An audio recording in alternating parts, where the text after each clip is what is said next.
Okay, so at first I thought it was just going to be Nase, but after reading these past two chapters, I'm certain that Hiro has changed the powers of the Ocean 6 members that were submitted by fans in that contest he had a while back. Because if you look back to Lyra and Calum's abilities in these past two chapters, they were drastically different from what they were when the fans originally submitted them. Now, the chapter actually starts off with Homura and Creed meeting up in the underground tunnel, and the two are trying to figure out what the other are doing there, and it pretty much just comes down to that they are both in the exact same situation.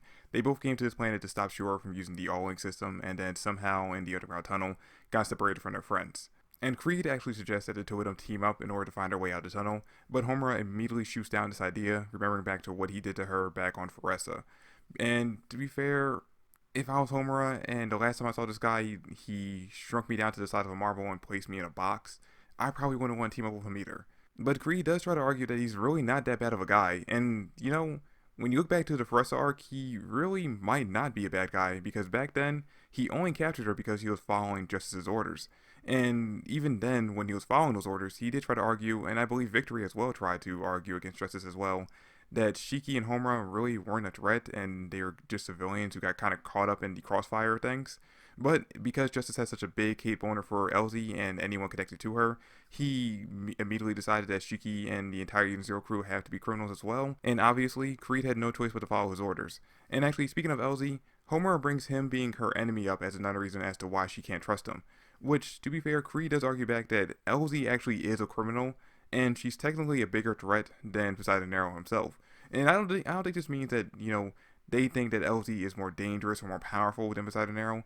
I think it's more that she did something that they consider to be worse of a crime than he ever has. Which, when he mentions that in this chapter, I think he might be referring back to whatever happened on their home planet when they were kids.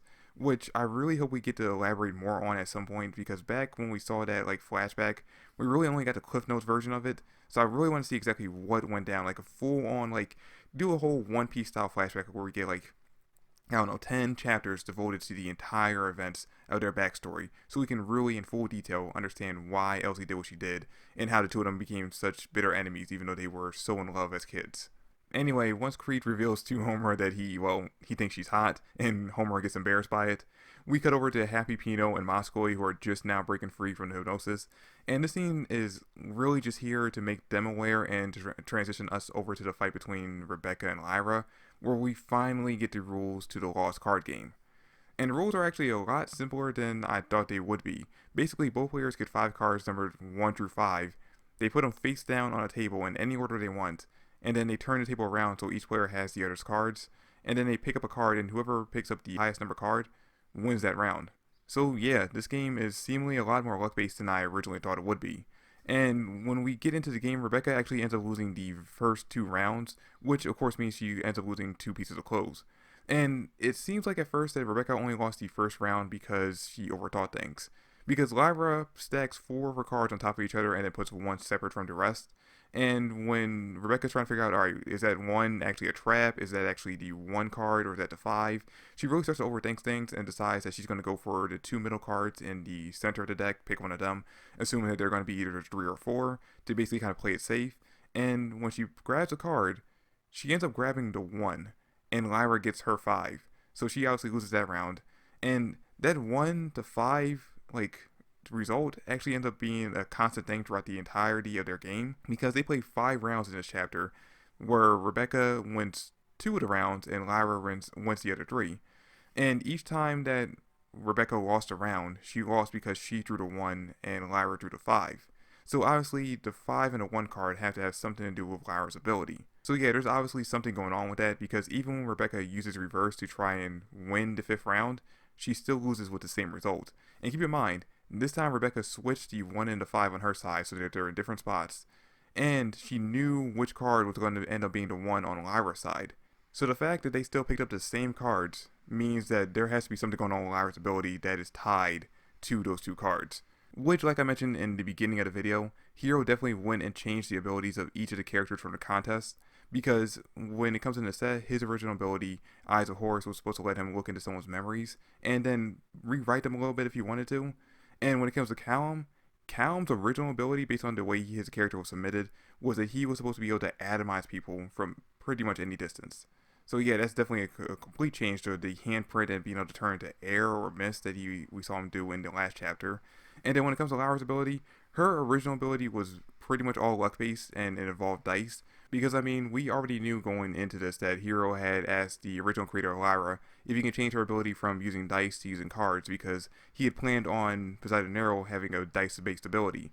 But it seems like he also got rid of what the luck aspect was to her ability as well. So yeah, those three definitely had their abilities changed, and so far it seems like the only character besides maybe Ijuna, because we haven't exactly seen what her ability is just yet, and I couldn't actually find any information on what her original fan submitted ability was, but so far it seems like the only character out of the contest winning characters who hadn't had their ability changed that much was Milani, because at the end of the day her mirror world ability is pretty much the same as what the original creator came up with. The only difference is that we didn't see her use the ability that after she traps someone in the mirror, if she basically breaks the mirror that they're in, it kills them as well. We didn't see her use that, and it seems like if she really wanted to beat Homura and she had that ability, she just would have done that from the start. Anyway, we end up finding out that the reason why Lyra has two different colored eyes is because after playing over 100 games of Lost Card, the only person she's ever lost to was Poseidon Arrow himself. So while her ability does seem pretty broken when combined with this game, this proves that she actually can lose. And I'm guessing that the reason why we actually cut over to Pino, Happy, and Moskoi for like a chapter, for a page or two in this chapter, is because of the fact that they are going to be key in helping Rebecca win this fight. More than likely, it's going to be Pino using her EMP ability to knock out Lyra's own Ether Gear ability so that the game becomes more fair in the final round, or something like that. But yeah, guys, that's pretty much it for the chapter. The only thing I did mention is that we do cut over to Shiki and Calm for a quick second, and it's pretty much just Calm saying that he wants him and Shiki to have a serious fight, which if Calm wasn't being serious when he showed up in the last chapter and pretty much just wrecked Shiki faster than Shiki could even react, I'm really looking forward then to seeing exactly what he can actually really do. But anyway, guys, that's pretty much it for the chapter. That's it for the video. Thanks for watching. I really do appreciate the fact that you guys took the time to watch this video. If you enjoyed it, please give me a like and subscribe and comment down below your thoughts and theories. But anyway, that's pretty much it for the video. I'll catch you guys in the next one. Peace.